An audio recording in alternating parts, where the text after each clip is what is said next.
मैं नीलम शर्मा, मैं बिहार से बिलोंग करती हूँ। मैं दिल्ली शहर में आई और कुछ समय बाद ही मेरे पति को कैंसर पीड़ित हो गए। वो उससे 4 साल जूझते हुए उनकी देहांत हो गई। इसके बाद मैं सिंगल ड्राइवर मदर होने के बाद मैंने ड्राइविंग सीख के अपने बच्चों को पालन पोषण किया।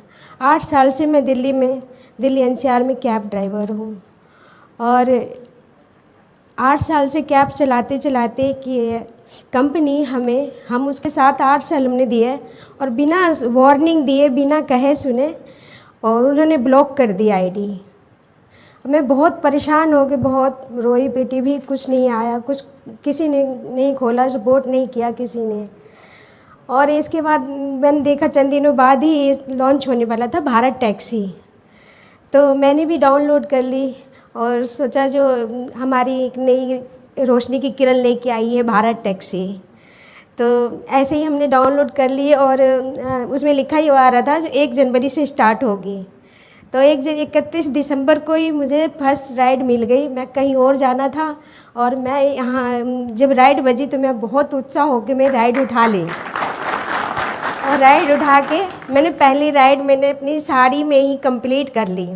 और राइडर देख के भी हमसे कह रहे, ओह फीमेल ड्राइवर। मैं कहा जी सर।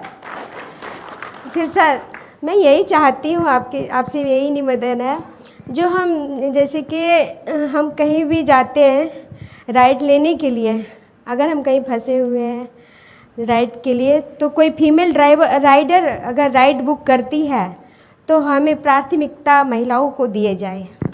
नहीं, ये सारथी दीदी की जो कल्पना है वो इसीलिए है।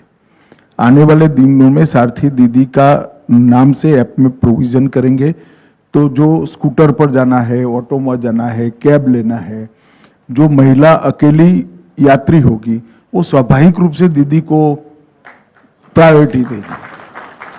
तो ये ऐप हम एक व्यवस्था करने वाले हैं और इससे किसी का, कोई भाई का भी बिजनेस खत्म नहीं होगा, आप चिंता मत करिए। और थोड़ा कमा भी हो गया तो बहन के लिए हुआ है, हमारी जिम्मेदारी होनी चाहिए। मगर मुझे लगता है कि सारथी दीदी सबसे ज्यादा क्लिक करेगी।